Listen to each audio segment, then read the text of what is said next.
Let me tell you a story that sounds like a movie, but trust me, it's real life, just with a little pepper and onion to make the soup sweet. There's a street in Benin City called Ogbonna Close. A normal street.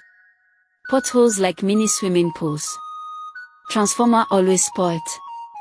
But inside that street stood a compound that was different from all the rest. Number 27 Ogbonna Close. People didn't call it a house.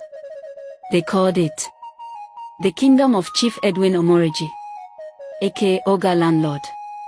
Chief Edwin wasn't just a landlord, he was a ruler. A mini-god. In his mind, he was the best thing to happen to Edo since starch and bonga soup. 3 floors. 10 flats. A high fence crowned with electric wires. The compound was interlocked and shiny like someone mopped it with tears. Solar lights. CCTV. Borehole. Generator. DSTV dishes lined the walls like spiritual antennas. But all this came at a cost. Not just money. Your peace of mind. His rules, pure madness in print. Oga Landlord didn't just give tenancy agreements. He gave commandments, laminated like school project and pasted on every tenant's door. Here are just a few. Gate closes by 6 p.m. sharp. If you come late, sleep for outside. This is not a hotel, he liked to say. No married man fit host more than one woman in 1 week. Even if not your sister visit after your wife don't come, adultery. Every food cooked must be presented for inspection. You fry egg. Bring am. You boil yam. Deliver am hot. If you don't, you dey hide poison. Visitors allowed only between 4 p.m. and 6 p.m. If your cousin dey stuck for traffic, no road she go sleep. No loud laughter after 8 p.m. This is not a beer parlor, he'd say. Behave like adults with sense. Tenants must greet him and his wives every Sunday morning. Full protocol or kneel. Clap. Shake hand.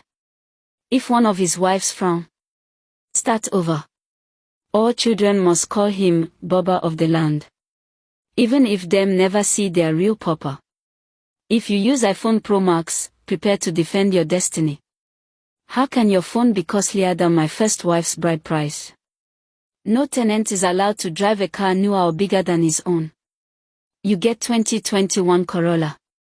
He go summon you for Yohu tribunal. You go pay NEPA bill finish, but he go choose who enjoy light. My generator, my choice, he once said. You think this is fiction? Ask anybody from Usalo. The barber that used to cut hair near the gate disappeared after Chief Edwin accused him of stealing breeze from the compound.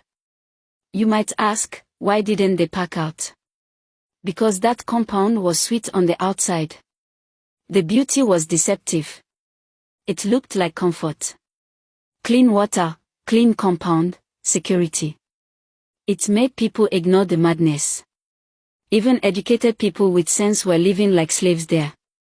One engineer in his 40s used to kneel to greet Oga Landlord every single morning. One day, his wife asked why. He said, "You want make we pack go sleep for under bridge." Those who tried to leave faced strange setbacks. One woman got a job in Lagos. The bus she booked to move caught fire the morning of her trip. A guy pasted "to let" sign on his own door. Next day, he woke up with boils covering his mouth. He now communicates with whiteboard. Another man got quit notice and landed in the hospital before he could start packing. It was like something was holding them spiritually. People around the area had their suspicions. Some said there was a mirror in his room that talks back.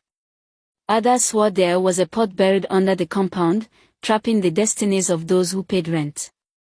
He hosted night meetings in the boys' quarters with unknown visitors wrapped in white cloth. His 3 wives didn't seem to age. And the compound always had power, even when the whole of Benin was in darkness. One paper seller said, "That man they use jazz. That house no shrine we wear fine tiles."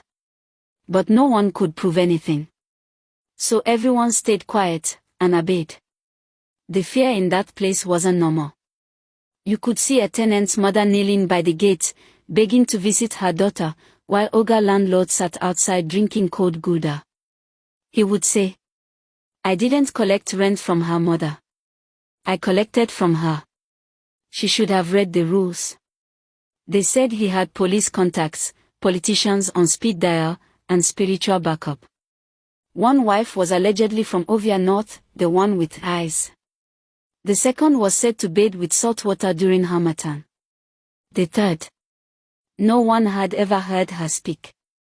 Yet people still lined up, praying for a flat. They called the place Survivor Estate. But then something changed. One quiet tenant, Chucks, had had enough. He never caused trouble. Always minded his business. But one night, he invited 2 other tenants into his flat. Ngozi, the teacher who'd lost 2 jobs since moving in. And Yusuf, the former barber now claiming his destiny was inside shaving foam. They lit a candle, closed the windows, and made a plan. They had heard of someone. A woman. Fearless. Beautiful. Sharp. Spiritually untouchable. The kind of woman who could walk into the lion's den and slap the lion if necessary. They sent for her. They warned her. And she still agreed to come. The morning she entered number 27 Ogbonna Close, even the compound gate made a strange sound. The birds went silent. Even Chief Edwin paused and looked out his window. Her name was Onom. And she didn't come to rent a flat. She came to scatter. Next in part 2, the woman who came for the crown. What happens when a spiritual landlord meets a woman that doesn't fear anything? When charm meets counter-charm. When the oppressed finally fight back. You don't want to miss this one.